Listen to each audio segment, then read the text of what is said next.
Oh my God, your outfit is so cool. How you doing? My name is Devon. I'm a local artist. Could I paint your portrait if you have time? Yeah, it's so nice out. Okay, right here, right there. You're so cool. What's your name and what's one of your biggest dreams in life? My name is Archie. So many things because, I see myself as like a very complex person, but when you're somebody that doesn't follow like a typical beaten path, like you can end up in so many different places. But for me, I'm an artist, I feel like, which is very obvious.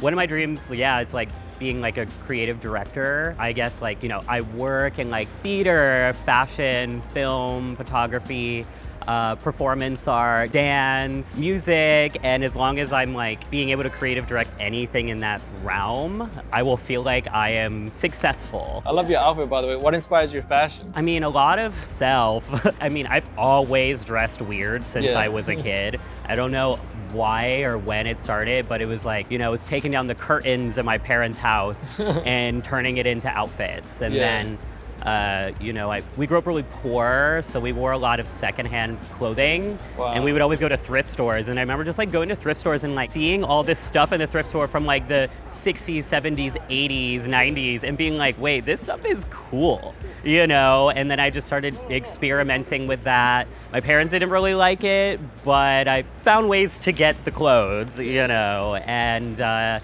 it just kind of like grew from there. And then I started like, making my own stuff, even if it was like shredding something up and hot gluing it together when I was a kid. I've always been into like 60s, 70s fashion. I'm a huge vintage collector. Besides making stuff myself, I get a lot of like inspiration from that. Where'd you grow up? So I was born in Harrisburg, Pennsylvania, but where I grew up is very complicated because we grew up all over.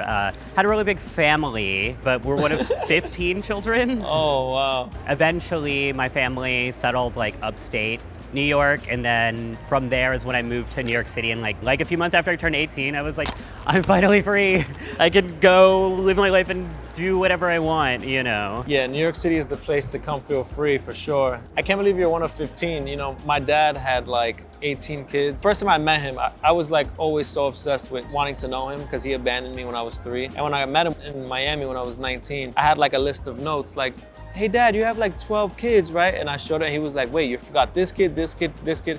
And it was up to like 18. And I was just like, oh wow, that's kind of wild. Yeah, I didn't even know fully about all of my siblings because I left home 10 years ago. I haven't been back. I haven't seen my dad in 10 years because, he was one of the biggest people that just wasn't really supportive of me. All my artists here that my parents told me were like the bad guys are the ones that came to support me. And then now I do everything I can to like pay that forward, especially, growing up poor.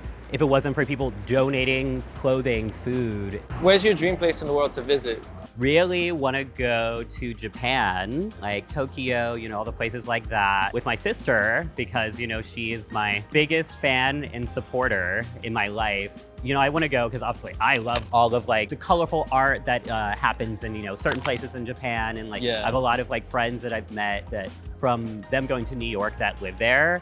I've been to like a lot of other like European countries and all of that. All right, I'm gonna paint Tokyo, Japan as the background because I like to customize everyone's background. So I'm gonna do like some paint brushes, Tokyo, and then tell me some hobby that you like to do so that I could throw that in. Sewing, fashion, all of that. All right, I'll do like a sewing machine at the bottom right to fill up the composition. It would just be super special for me to go to be able to bring my sister to also show her. Having her in my life is something I just thought I would never have. And now, we just like live together, support each other and like make our art together and like just like dress fun. And it's just like a happy experience and making up for like the happy, fun, togetherness childhood we never had. What message do you think the world needs to hear right now? People taking away the arts because they don't agree. People see people like me and think I'm like crazy or like unintelligent, privileged in some whatever kind of way. Have some more like grace with people that you don't know.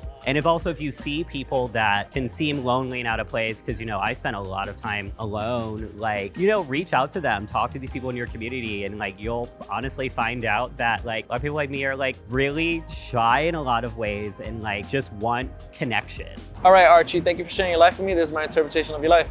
Oh my god. Oh my god, wow. Thank you, I look thank you. hot. Thank you. I'm so happy you like it. No, I love it. I got your dreams. So this is like a vision board for you, so you can manifest your dreams of going to Japan, Tokyo. And I got the sewing machine, and then since you're an artist, I put some paintbrushes in there. All right. Oh, thank you so much. Right, yeah. Oh my God, Have a great day. Amazing to meet you. Take care. Wow.